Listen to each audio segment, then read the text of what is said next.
Yo la team, j'espère que vous allez bien, que vous avez passé une excellente journée. On se retrouve en ce jeudi pour tout simplement analyser la dernière journée de Ligue 1, la 34e au programme où forcément, comme d'habitude, on aura un petit multiplex disponible dimanche soir sur les coups de 21h et c'est l'occasion pour moi de vous proposer tout simplement une folle soirée sur Telegram. On va parler buteur, vous le savez si vous êtes sur le canal Telegram. C'est clairement ma spécialité sur ce canal public, donc n'hésite pas à nous rejoindre. On va envoyer des conseils, mais surtout des grosses cotes disponibles pour tous les membres du canal Telegram. C'est totalement gratuit, j'insiste dessus. Et le lien est juste en description, mais également et surtout en commentaire épinglé de cette vidéo.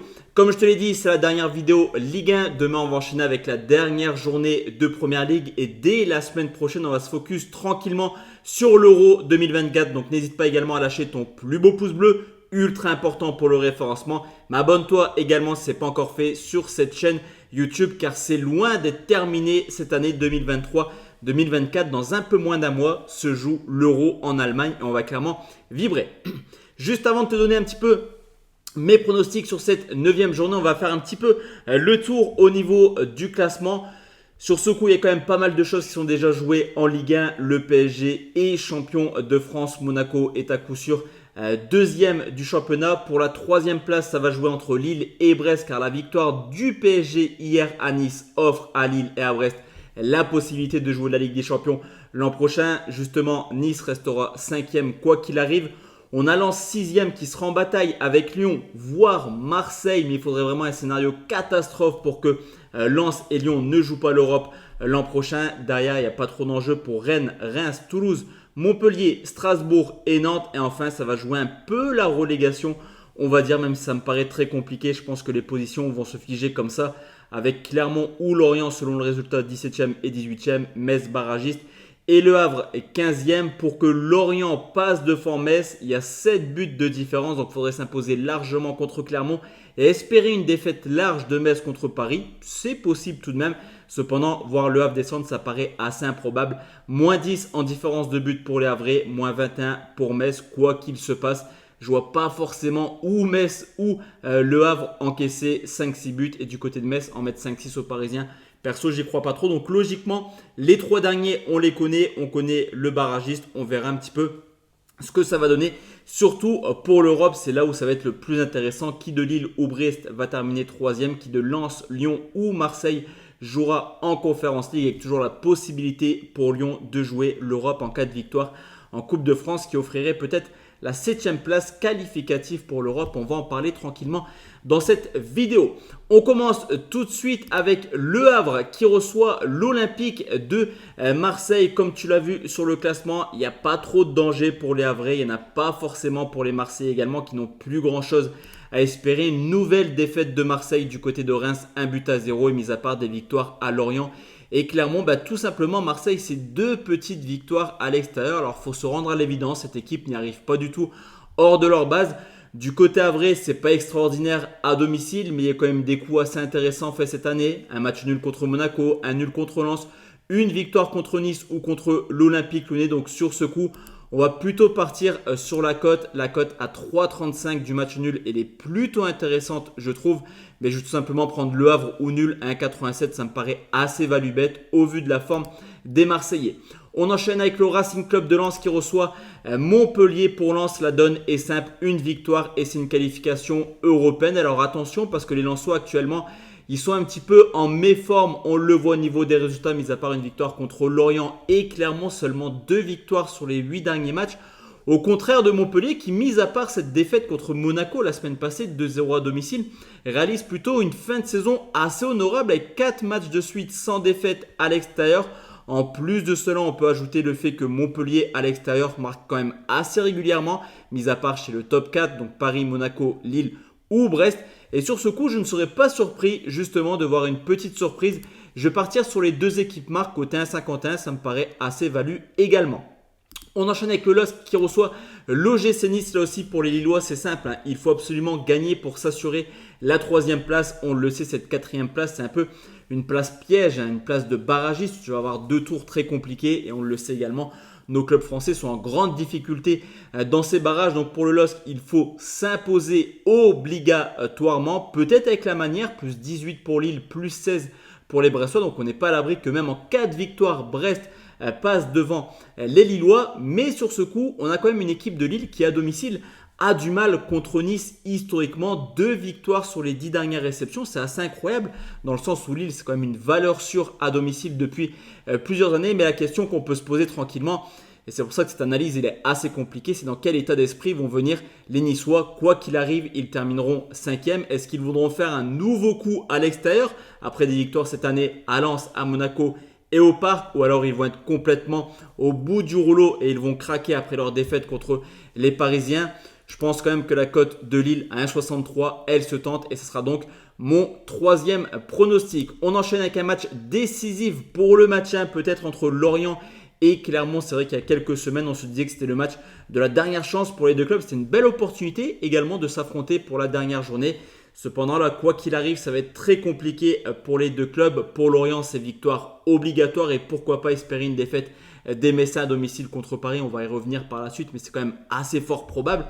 Alors pour Lorient, il va falloir s'imposer, mais avec la manière. Moins 7 de différence par rapport aux Messins. Donc il faut essayer de mettre un score du côté de Clermont. Clermont, quoi qu'il arrive, ça reste une équipe qui était quand même assez joueuse cette année. Alors sa place de relégué, je pense qu'elle le mérite quand même assez amplement.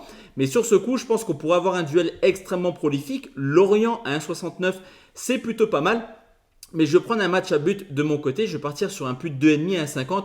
Je ne vois pas forcément les deux équipes jouer le match nul. C'est également l'occasion pour Clermont de ne pas terminer dernier. Donc ça va donner des envies aux Clermontois de venir s'imposer du côté de Lorient. Pour Lorient, il reste un infime espoir. Il faut quand même essayer de le saisir. Donc je vais partir sur un match prolifique. Le plus de 2,5 à 1,50 me convient amplement. On enchaîne avec Lyon qui reçoit Strasbourg. Pour Lyon, la donne est simple. En cas de victoire, ils seront européens, même en cas de match nul, quoi qu'il arrive. Car si Lyon termine 7e et qu'il gagne la Coupe de France, il joue l'Europe. S'il termine 7e et qu'il ne remporte pas la Coupe de France, la 7e place sera qualificative. Donc énorme performance des Lyonnais qui doivent quand même essayer de prendre un point. 3 points d'avance sur Marseille, mais moins 7 en différence de but et plus 10 pour les Marseillais. Donc tu l'auras compris, en cas de défaite de Lyon et de victoire de Marseille, c'est l'Olympique de Marseille qui ira en Coupe d'Europe. Cependant, les Lyonnais sont dans une énorme forme actuellement. Ils enchaînent quand même les excellentes performances. Ça fait plaisir de voir Lyon un petit peu à ce stade de la compétition. Tout ça, énorme surprise de voir l'Olympique Lyonnais revenir de si loin. On le souvient, lors de la 10e journée, ils étaient relégables. Du côté de Strasbourg, c'est un peu une fin de saison en dents de scie. Le maintien, elle a été acquis. Ils sont clairement en roue libre. Ok, il y a cette victoire contre Metz dans le derby, mais qui a été acquis dans les dernières minutes. Donc pour moi, c'est une victoire de Lyon à 1,35. Elle est plutôt pas mal, mais on va aller un peu plus loin. On va prendre Lyon par au moins 2 buts d'écart pour avoir une cote un peu plus intéressante. À 1,91, on enchaîne avec Metz qui reçoit le Paris Saint-Germain. Comme hier du côté de Nice, on devrait logiquement avoir un gros turnover côté parisien. C'est plutôt logique dans cette fin de saison. Des Parisiens qui réussissent plutôt bien à Metz depuis maintenant plusieurs années. Et sur le papier, les Messins, bien que dans l'obligation de faire un résultat, ont quand même clairement montré leurs lacunes contre le haut de tableau, mis à part une double victoire contre le Racing Club de Lens. C'est les 2 seules victoires de Metz contre le top 10. Les 2 matchs contre Monaco, 2 défaites. Contre Lille, 2 défaites. Contre Brest, 2 défaites. Contre Nice, 2 défaites. Contre Rennes, 2 défaites. Contre Marseille, 2 points. Mais au vu de la saison de Marseille, c'est pas forcément une énorme prestation. Donc une équipe de Metz qui, je pense, devrait subir la foudre parisienne. Surtout que les Parisiens, on l'a vu hier, même avec un turnover, ça joue plutôt bien. Donc pour moi, ce sera une victoire du PSG côté à 1,53. On enchaîne avec Monaco qui reçoit Nantes. Et là, sur ce coup, c'est un match qui n'a aucun intérêt pour les deux clubs. Donc sur ce coup, pour moi, ça va être clairement no bet dans cette rencontre. Je vais quand même vous proposer un avis. Les Nantais sont plutôt pas mal à l'extérieur actuellement. Mais Monaco, c'est quand même une valeur sûre là aussi à domicile depuis plusieurs années. La saison est plutôt honorable. 9 victoires, 3 nuls pour seulement 4 défaites. Il reste également sur 3 belles victoires à domicile. Pour Nantes, le maintien est acquis. Il n'y a plus grand chose à aller chercher.